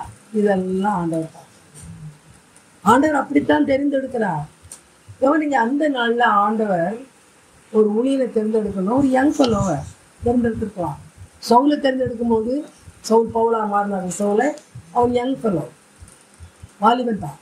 ஆனால் மோசே ஆண்டவர் தேர்ந்தெடுக்கும் பொழுது அவன் குவைட் ஓல்டு மேன், ஒரு வயசான மனுஷன் ஆண்டவர் அழகாக அவனுக்கு முட்செடியில் பாருங்க, கர்த்தருடைய தூதன் ஏதாவது பரல பழைய ஏற்பாட்டில் கர்த்தருடைய தூதன்னு வந்தா அது இயேசுவானவர். சரியா? இது ஏஞ்சல் அல்ல, இயேசுவானவர். அப்போ ஏன்னா ஆண்டவர் வந்து ஒளியாக இருக்கிறார். அவர் என்ன செய்யலாம்? ஒளியில நம்மளை மீட் பண்ணலாம். அப்போ ஒளியாக அங்கே வந்தா, ஆனால் மோசேக்கு அந்த ஒளி வந்து எதா தெரிஞ்சுது? நெருப்பா. விளங்குதா? அப்போ அவன் யோசித்தான், இல்லைன்னா இந்த மரம் வந்து இந்த செடி வந்து எரிய மாட்டேங்குது அப்படின்னு சொல்லி போய் பார்க்கும் பொழுது அந்த சொன்னா, நீ நிற்கிற இடம் பரிசுத்த பூமி. இதை வச்சு ஒரு நாள் முழுசும் பேசலாம். நீ நிற்கிற இடம் பரிசுத்த பூமி, அவ்வளோ மீனிங் உள்ள ஒரு வருஷம். சரிங்களா? ஒரு நிற்கிற இடம், எந்த இடத்துல ஆண்டவர் தரிசனமானாரோ அந்த இடம் அவருடைய ப்ரெசன்ஸ்னால, தமிழில் அவங்க ப்ரெசன்ஸ்னா அவருடைய வருகைன்னு சொல்லும்போது அவர் அங்கே வந்ததுனால, இருப்பதுனால அந்த இடம் எப்படி மாறிச்சு? நல்லா கவனிங்க. அது வனாந்திரத்தில் ஒரு முச்செடி தான். எல்லா ஆட்டு மேய்ப்பர்களும் என்ன செய்வாங்க? அந்த வழியே போவாங்க. யாருமே போகலாம், யாருமே காலில் செருப்பும் போட்டு போகலாம், எதுவும் பண்ணிட்டு போகலாம். ஆனால் அன்றைக்கு ஆண்டவர் அங்கே வந்தபடியால், அந்த முச்செடியில அவர் தரிசனமானபடியால் அந்த ஏரியா முழுசு எப்படி ஆயிடுச்சு? பரிசுத்த பூமி. கவனிக்கணும். இது நாம யோசிக்கிறோம், சும்மா பைத்தி காட்டணுமா, அது பரிசுத்தம் இது பரிசுத்தம் அப்படி சொல்றோம். அப்படி கிடையாது. ஆண்டவருடைய பிரசன்னம் இருந்தால், கால்பட்ட இடம் இல்லை, ஒரு மனுஷன் அந்த காலை வச்சு நடந்து வரல. அது ஏசாமியா ஒரு பூமியில் மனுஷன் நடக்கும்போது தான் கால் வச்சு நடந்தாரு. ஆனால் மற்ற இடங்கள்ல காற்றின் சட்டைகளில் வருவாருன்னு கூட பைபிளில் இருக்குது. வேகமான காற்று அடிக்கும்போது கூட எல்லா காட்டிலையும் ஆண்டவர் இருக்கார், எல்லா நெருப்பிலையும் ஆண்டவர் இல்லை, ஆனால் வரலாம். அப்போ இந்த இடத்துல நெருப்பில் தோன்றினவர் அல்லது அந்த வெளிச்சத்தில் தோன்றினவர் ஆண்டவர். ஆகினால் அந்த இடம் பரிசுத்தமாயிடுச்சு. சரி, கவனிங்க. அப்படியானால் என்ன? நம்முடைய ஆண்டவர் எந்த இடத்தில் இருக்கிறாரோ அந்த இடம் எப்படிப்பட்ட இடம்? பரிசுத்தமான இடம். தெளிவா தெரியணும். உண்மையான ஆண்டவருடைய பிள்ளைகளா இருந்தா மாத்திரம் அந்த இடத்துல ஆண்டவர் இருப்பார். திரும்ப அழுத்தமா சொல்றேன், எல்லா இடத்துலையும் ஆண்டவர் இருக்கிறாருன்னு சொல்லிடாதீங்க. சும்மா நீங்க முன்னால போய் தலையை குஞ்சு வரலாம் நினைச்சுக்கிட்டு என்ன நினைப்பீங்க? அங்க என்ன இருக்கிறாரு? ஆண்டவர் இருக்கிறார். அது உங்க கற்பனை. ஆனா நாம ஆண்டவருக்கு பிரியமானவங்களா வாழ்ந்தோம்னா, அவருக்கு நாமத்துக்கு மகிமையாக சாட்சியா வாழ்ந்தோம்னா அந்த இடத்துல தேவ பிரசன்னம் இருக்கும். அந்த இடம் என்னமாயிடும்? பரிசுத்தமாக இருக்கும். அப்ப அந்த பரிசுத்த இடத்துல நீ காலில் செருப்பு போட்டு வராதுன்னு ஆண்டவர் சொன்னார். இது ஒரு எக்ஸாம்பிள் தான். நீ பாதரட்சை என்ன செய்யணும்? கழட்டி போடு அப்படின்னா, பாதரட்சை பாவம் செய்யாது. அது பாவம் செய்யுமா? அதையே கழட்டி போட சொன்னாங்கன்னா பாவம் செய்கிற மனுஷன் என்ன சொல்வார்? ஒரு ஆலயத்துக்குள்ள, தேவன் பிரசன்னராக இருக்கிற இடத்துக்குள்ள பாவம் செய்கிற மனுஷன் இருந்தா அது என்ன சொல்லுவாரு? நீ இருக்கிற இடம் பரிசுத்த பூமி, நீ தவறான இடத்துக்கு வந்துட்டேன்னு சொல்லுவாரு. இப்போ நீங்கள் என்கிட்ட கேட்பீங்க, அப்போ எப்படி ஆண்டவரை எப்படி அறியுறது? இதுக்கு தான் உங்களுக்கு சர்ச்சுக்கும் இவாஞ்சலிக்கல் ஒர்க்குக்கும் மிஷன் ஒர்க்குக்கும் உள்ள வித்தியாசத்தை சொல்லிக் கொடுக்கும். சர்ச்சுக்குள்ள வந்து ஆராதிக்கிறவர்கள் எங்க பிள்ளைகளை சொல்லாதீங்க, அவங்க எக்ஸப்ஷன். சரியா? அவங்களுக்கு தனியாக ஆராதனை நடத்த முடியாது, அதனால அவங்க இங்கே இருக்கிறாங்க, இங்கே இருக்கிறாங்க. சர்ச்சுள்ள வந்து ஆராதிக்கிறவர்கள் ரட்சிக்கப்பட்டு கிறிஸ்துவுக்குள் வளர வேண்டியவர்கள் தான் உள்ளுக்குள்ள வரணும். ரட்சிக்கப்பட சர்ச்சுக்குள்ள வரக்கூடாது. சர்ச் என்றால் ரட்சிக்கப்பட்டவர்கள். அனுதினமும் ரட்சிக்கப்பட்டவர்களை சபையில் சேர்த்து கொண்டு வந்தார். இருக்குதா அந்த வசனம்? அப்போஸ்தலர்களில் இருக்குது. அப்ப சபையில் சேர்த்து கொள்ளப்படுகிறவர்கள் யார்? ரட்சிக்கப்பட்டவர்கள். ரட்சிக்கப்பட்டவர்கள் சபைக்குள் வந்து ரட்சிப்பில் வளருகிறார்கள். அவங்க வளர்றதுக்கு தான் போதகர்கள் சரியாக அவங்க கண்டித்து உணர்த்தி போதிக்கணும். அதனால தான் தீமோத்தேயுக்கு சொல்லும்போது கடிந்து கண்டனம் பண்ணி புத்தி சொல்லணும். சரிங்களா? அப்ப சபையில தாளாட்டக்கூடாது. சபையில தவறான வழியில போறவங்கள திருத்தணும். இது சபை. ரட்சிக்கப்படுறது எங்க? சபைக்கு வெளியே. அது மிஷனரி ஒர்க்காக இருக்கலாம், அல்ல இவாஞ்சலிக்கல் ஒர்க்காக இருக்கலாம். இவாஞ்சலிஸ்ட் சுவிசேஷ ஊழியர்கள் அல்லது மிஷனரிகள் வெளியே இருந்து கத்தருக்குள்ள வழி நடத்தி கத்தரை பற்றி சொல்லி கத்தரை ஏற்றுக்கொள்ள வைத்து ஒரு பாஸ்டர்கிட்ட வந்து, ஐயா இவங்க கிறிஸ்துவோட பிள்ளைங்க, இவங்கள வளர்த்து கொடுங்க, இவங்க கிறிஸ்துவுக்குள்ள வளர்றதுக்கு நீங்க உதவி செய்யுங்க, உள்ள கொண்டு விடணும். விளங்குதா? ஆனா நம்ம வீட்டுல என்ன ஆகுது? உள்டா நடக்கும். மதத்தை மாற்றி விடுறோம். இன்னைக்கு நிறைய பேர் என்ன பண்ணுறோம்? மதம் மாற்றி கொண்டு ஒரு கட்டடத்துக்குள்ள வந்து ஆராதிச்சு, அதுக்கு என்ன பேரு? சார் ஒன்று மதம் மாறி வருவோம். அப்படி இல்லைன்னா எங்க தாத்தா ஆபிரகாம், அவர் யாரு? கிறிஸ்டியன். அதனால நானும் கிறிஸ்டியன். விளங்குதா? அதாவது பரம்பரையா பாசிங் இட் ஆன் பண்ண முடியுமா? என்ன கவனிங்க. விசுவாசத்தை from one generation to another generation you cannot pass it on. வாழ்ந்து காண்பிக்கலாம். விசுவாசி, நான் விசுவாசி தான், என் பிள்ளை விசுவாசியா இருக்கான். விளங்குதா? நீ போய் பாருங்க, நிறைய பாஸ்டர் வீட்டில் அவங்க பிள்ளைங்க ரவுடிகளாக இருக்கிறாங்க. நிறைய இடத்துல உண்டு. ஏன்? அவங்க தனியாக ரட்சிக்கப்படணும். அவங்க ஆண்டரை ஏற்றுக்கொண்டு ஆண்டரோட பிள்ளைகளாக மாறணும். ஆனால் செய்யலை அவங்க. அப்போ சபை என்றது எப்படிப்பட்ட இடம்? பரிசுத்தவான்கள் கூடுகிற இடம். ஏன்னா சபையின் மத்தியிலே நான் அவள் நடுவிலே இருப்பேன். ஒரு உண்மையான சபையில ஆண்டவர் இருப்பார். ஒரு உண்மையான விதத்திலே நடத்துகிற சபை எப்படிப்பட்ட ஏழைகளை கொண்டு வந்த சபையா இருந்தாலும், படிக்காதவர்கள் வருகிற சபையா இருந்தாலும், அங்கே ஆண்டவர் இருப்பார். சொல்வார், இது பரிசுத்த பூமி. இப்போ நான் இங்கே உங்களுக்கு சாட்சியை சொல்லலாம். வெய்யல்சியில் நான் சொல்லியிருக்கேன், நீங்கள் சினிமா போடக்கூடாது. அங்கே டிவி இருக்குது, ஆனால் சினிமா ஓடக்கூடாது. தேவையில்லாத காரியம் செய்யக்கூடாது. ஏன் சொல்கிறேன்? அது நிறைய பேருக்கு புரியாது. அவங்க சொல்லுவாங்க, அதே நீங்கள் அப்படி சொல்கிறீங்க, அவங்க அப்படி செய்யலாமா இப்படி செய்யலாமே. இல்லை, நாம் கிறிஸ்டியன் விதத்தில் நடத்திக்கிட்டு இருக்கிறோம்.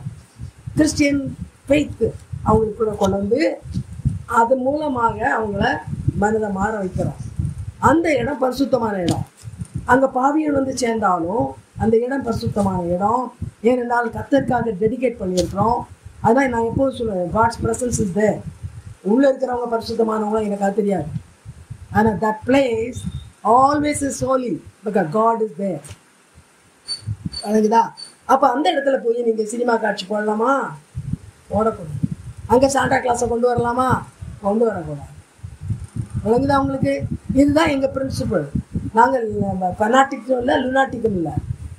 அப்படி தான் நினைக்கிறாங்க எல்லாரும். இதெல்லாம் ரிலீஜியஸ் ஃபெனாட்டிக்ஸ். ஆண்டவர் பைபிள் சொல்லு, நீ இருக்கிற இடம் பரிசுத்தம் பண்ணு. அங்கே பாவம் செய்யாத செருப்பை கூட கொண்டு வராத. செருப்பு பாவம் செய்திச்சா?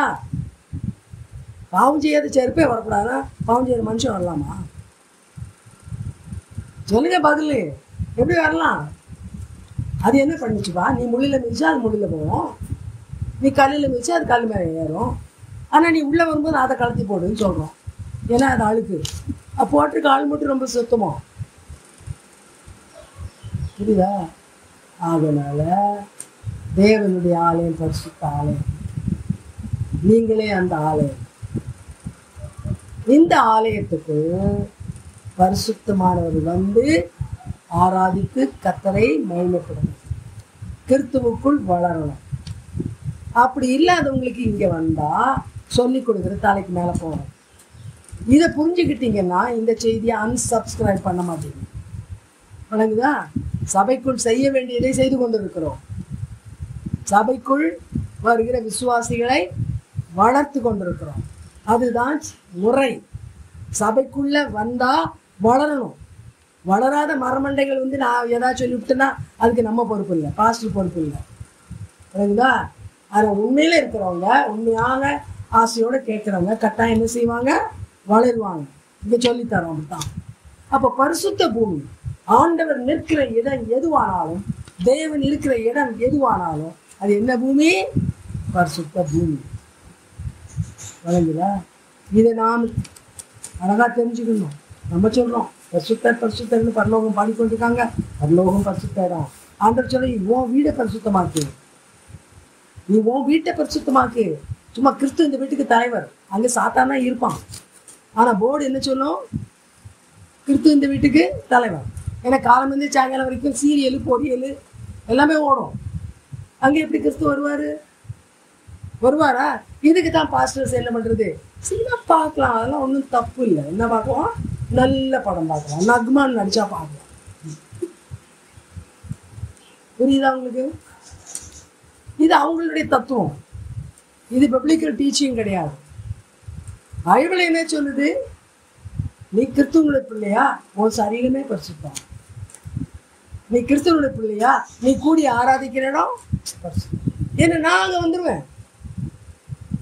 ஆண்டவர் சொல், நான் அங்கே இருப்பேன், அவர்கள் நடுவில் இருப்பேன், அவர்கள் என்னுடைய மக்களாக இருப்பார்கள். நான் அவர்கள் நடுவில் இருப்பேன், அவர்கள் மக்களாக இருப்பார்கள். அதனால தான் அவிசுவாசிக்கிட்ட உட்காராத, நடுவில் இருந்து புறப்பட்டு போ.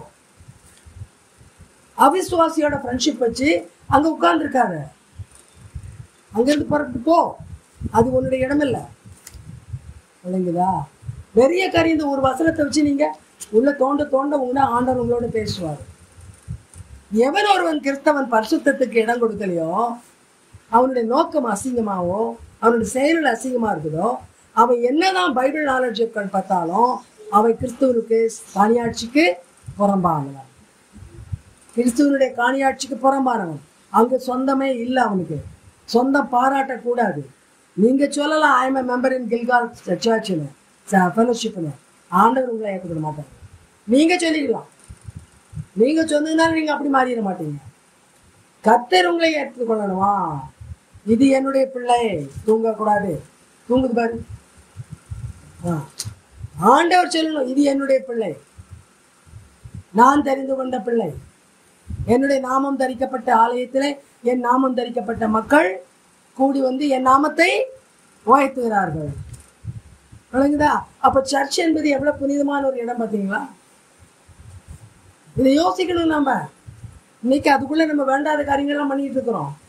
இப்போ சினிமா பாட்டு பாடி டான்ஸ் ஆடக்கூட பண்றாங்கன்னு கேள்விப்படுறோம். கணக்கு அவங்க கொடுக்கட்டும் ஒரு நாள். அதெல்லாம் சர்ச்சே கிடையாது. நீங்க மேலே ஒரு சிலுவை வச்சுட்டு பெரிய கட்டணம் போட்டா உடனே அது சர்ச்சா மாறிடாது. அந்த இடத்துல கம்யூனியன் கொடுத்தா கூட பெரிய பாவம். அது கர்த்தருடைய சந்திக்கிற நாளில பயங்கரமான தண்டனைக்கு உட்படுவார்கள். கர்த்தர் இருக்கிற இடம் பரிசுத்தமான இடம். அது தேவ ஆலயமா இருக்கட்டும், உண்மையாக கர்த்தரை சேவிக்கிற மக்களுடைய வீடாக இருக்கட்டும், அந்த இடத்துல கர்த்தர் இருப்பாரானால் அது பரிசுத்தமான இடம். பரிசுத்தம் இல்லாத காரியங்களை செய்யக்கூடாது. அசுத்தமான நிர்பந்தமான காரியங்களை செய்யக்கூடாது. ஆண்டவர் இறங்கி சொல்வார், இது பரிசுத்த பூமி. இன்னைக்கு மோசை நிச்சயமா சொல்வார், நான் எல்லா இடமும் ஒண்ணுதான், நான் ஆடு மேய்ச்ச இடம் தான். இன்னைக்கு புதுசா இவர் என்ன பரிசுத்தம்னு சொல்றாரு, இதுக்கப்புறம் தான் அவனுக்கு புரியும். இது வரைக்கும் மோசைக்கு ஒன்றும் புரியாது. அவனுடைய சொந்த வாழ்க்கையில அவன் நல்லவனா இருந்தான். ஆண்டவரை சந்தித்த பிற்பாடு முதல் முறையாக மீட்டிங், இதுக்கப்புறமா அவன் எப்படி இருக்கிறான், அவன் வாழ்க்கையில எப்படியெல்லாம் ஆண்டவர் இடைப்பட்டார், அவனுக்கும் ஆண்டவருக்கும் உள்ள உறவு எப்படியாக இருந்தது. It's a wonderful story. சரியா? உண்மையிலேயே பயங்கரமான living testimony. Life history of Moses is so admirable and adorable. படிங்க, படிச்சு மட்டும் பண்ணாதீங்க, ஆசைப்படுங்க. இப்படி நான் வாழணும்.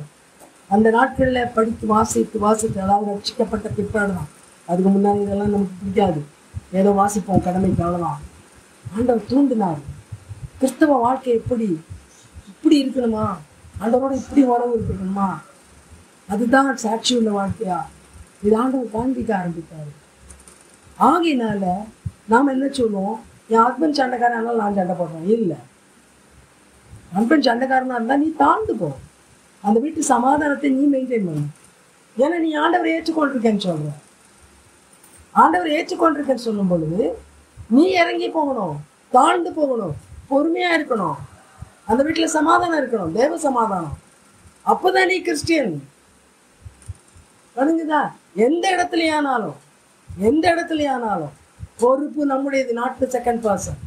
நம்ம இன்னைக்கு எல்லாம் சொல்லிக்கிட்டு இருக்கோம், அவங்க இப்படி அதனால நான் இப்படி.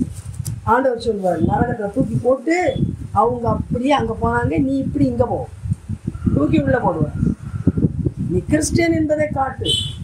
அவங்க அநியாயம் செய்யலாம், ஹஸ்பண்ட் அநியாயம் செய்யலாம், சந்திப்பின் நாளில ஆண்டவர் பார்த்துக் கொள்வார். நீ இங்க பழிக்கு பழி வாங்குறதுக்கு இல்லை, உலகத்துல நீ இங்க பதிலுக்கு பதில் செய்யறதுக்கு இல்லை. நீ இங்க தாழ்ந்து போக இருக்கிறாய். இணங்கி போய் குடும்பத்தின் சமாதானத்தை நீ காப்பாற்ற வேண்டும். குடும்பத்துல சமாதானத்தை, முக்கியமா ஒரு குடும்பத்துல சமாதானம் இருக்கணும். சந்தோஷம் வந்து துட்டு இருந்தாதான் இருக்குன்னு சொல்லுவீங்க. இன்னைக்கு கோழிக்கறி அதனால சந்தோஷம், நாளைக்கு ரசம் சந்தோஷம் இல்லை. ஆனா சமாதானம் அப்படி இல்லை. அது எப்பவுமே ஆண்டவரோடு உள்ள உறவுல சமாதானம் இருக்கும். அந்த சமாதானம் வீட்டுல இருக்கணும். சமாதானம் இல்லாத வீடு பேயினுடைய வீடு. நான் சொல்றேன் அழுத்தமா, இந்த செய்தியை கேளுங்க, சண்டை போடுறவங்க எல்லாரும். சமாதானம் இல்லையா உன் வீட்டுல, நீ எத்தனை பைபிள் படி, உன்னுடைய வீடு பேயினுடைய வீடு. கர்த்தர் எங்கே இருக்கிறாரோ அங்கே சமாதானம் இருக்கும். அதனால தான் இயேசு உயிர்த்தெழுந்த பிற்பாடு எங்கெல்லாம் தோன்றினாரோ அவங்க என்ன சொன்னார், உங்களுக்கு சமாதானம். இயேசு பிறப்பதற்கு முன்னால் என்ன சொல்லப்பட்டது, பூமியிலே சமாதானம். அவர் சமாதான பிரபு. நீ வீட்டுல சும்மா பாட்டு பாடி என்னது இயேசு அல்ல, எங்க குடும்பம் இயேசு குடும்பம், ஆனா நாளெல்லாம் நாயும் பூனையும் தான். ஹஸ்பண்ட் ஒரு நாய், ஒய்ஃப் ஒரு பூனை. ஆனா பாட்டு பாடுறது என்னது, இயேசுவின் குடும்பம் ஒன்று உண்டு, அங்க என்ன உண்டு, அன்பு உண்டு. ஐயோ கத்தாவே, அம்பு உண்டு, அம்பு இம்பு அம்பு.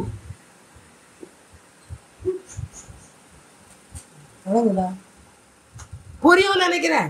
புரியாட்ட சிரிக்காதீங்க, பிராக்டிகலா கொண்டாங்க. Otherwise, curse unto you.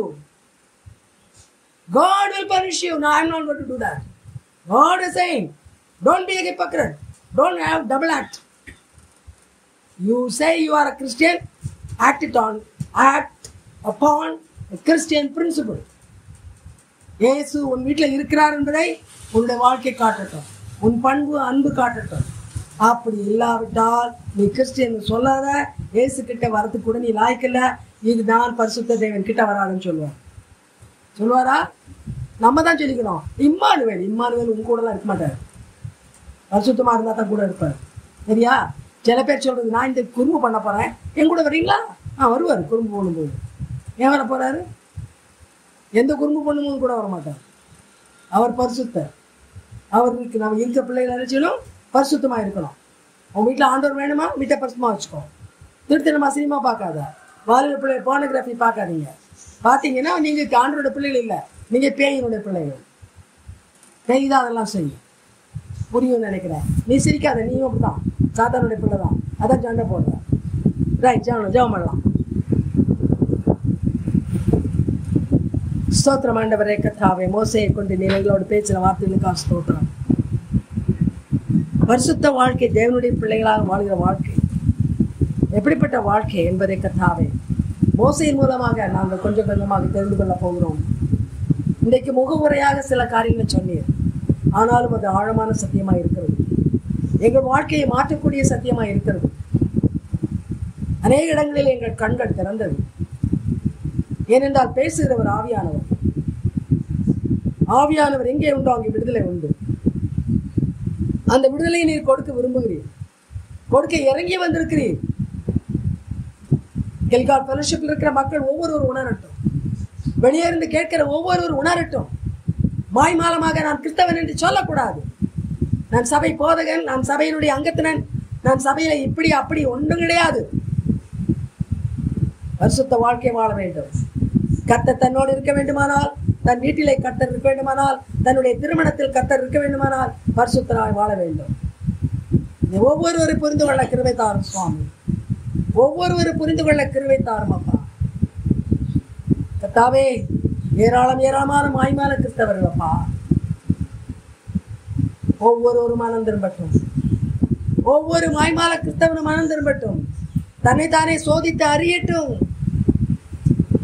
கர்த்தர் கிருபை பாராட்டு, கர்த்தர் இரக்கம் பாராட்டு. அப்படி இல்லாவிட்டால் நாங்கள் எந்த செய்தியை கேட்டாலும் அது வீண். மோசையை பற்றி கேட்டாலும், பிற்பாடு ஆரோனை பற்றியோ அல்லது யோசுவாவை பற்றி கேட்டாலும் எதுவுமே எங்களை மாற்றாது. நாங்கள் உணர்வடைவே எங்களுக்கு கிருபைத்தார். எங்களோடு பேசுகிறவர் கர்த்தர், எங்களோடு பேசுகிறவர் கர்த்தர். உணர்வடைந்து நாங்கள் மாற எங்களுக்கு உதவித்தார். வெகு சீக்கிரத்தில் ஆண்டவர் வரப்போகுது. அன்றைக்கு கைவிடப்பட போகிறோம். என் வேலை நிமித்தமாக நான் ஜெபிக்கவில்லை, என் வேலை நிமித்தமாக நான் பைபிள் படிக்கவில்லை, என் வேலை நிமித்தமாக ஆலயத்துக்கு செல்லவில்லை. யார் யார் இதை சொல்லுகிறார்களோ நீரும் சொல்லுவீர். என்னுடைய நியாயத்தின் நிமித்தமாக, என்னுடைய நீதி நிமித்தமாக உன்னை நான் அழைத்து சொல்ல மாட்டேன். நான் நீதி உள்ள தேவன், நான் பட்சபாதம் செய்ய முடியாது. நீ நரகத்துக்கு போ என்று எங்களை துரத்துவீர். உணர்வடைய கிருபை தாரும். நாங்கள் ஏதோ இந்த செய்தியெல்லாம் ஜோக் என்று நினைத்துக் கொண்டிருக்கிறோம். எங்களுக்கு சிலருக்கு அந்த சீரியஸ்னஸ் இல்லை கர்த்தாவே. ஒருபோதும் உண்மை நாங்கள் ஏமாற்றி விடலாம் என்று நினைக்கக்கூடாது. உணர்வடைய கிருபை தாரும் ஐயா. பெயரளவில் ஓய்வு நாள் ஆராதனையை அட்டன் பண்ணி விட்டு நாங்கள் பிற்பாடு எங்கள் இஷ்டப்படி வாழ்ந்து கொண்டிருக்கிறோம். நாங்கள் இன்னைக்கு எச்சரிப்படைய கிருபை தாரும் சுவாமி, எச்சரிப்படைய கிருபை தாரும் அப்பா. இன்னைக்கு அநேக கிறிஸ்தவர்களுக்கு ஊரெல்லாம் சுற்ற முடியும், ஆனால் ஓய்வு நாள் வந்தால் மாத்திர கை கால் வலிக்கும், ஆலயத்துக்கு வர முடியாது. ஏனென்றால் உடம்பு சரியில்லை. ஆனால் அதே மக்களால் ஊர் சுத்த மட்டும் போக முடியும். இவரை இல்லதெல்லாம் கர்த்தாவே எப்படிப்பட்ட எரி நரகம் காத்திருக்கிறது என்பதை உணரட்டும், உணரட்டும். ஒவ்வொருவரும் உணரட்டும். ஓய்வு நாளை அசட்டை செய்கிற ஒவ்வொருவரும் உணரட்டும். ஓய்வு நாளில் வேண்டுமென்றே பயணங்கள் போகிறவர்கள் உணரட்டும். மற்ற ப்ரோக்ராமை வைத்திருக்கிற உணரட்டும். They cannot play with you. They cannot take you lightly. Let them understand that. கர்த்தாவே, நீ ஒவ்வொருவரோடு பேசுகிறோம், ஒவ்வொருவரையும் உணர கிருபை தாரும். என் ஆண்டவர் செய்வீர்கள் நான் விசுவாசிக்கிறேன்ப்பா. கர்த்தாவே, உம்மை துதிக்கிறோம், ஸ்தோத்திரிக்கிறோம். சகல கனத்தை மகிமைக்கு தருகிறோம். எங்கள் ஆண்டவர் மீட்பர் ரட்சகர் இயேசு கிறிஸ்துவின் மூலம் ஜெபங்களும் தூய நல்ல பிதாவே, ஆமென். என் ஆத்மாவே கர்த்தரை ஸ்தோத்திரி. ஆத்மாவே கர்த்தரை ஸ்தோத்திரி. கர்த்தர் செய்த சகல வரமானது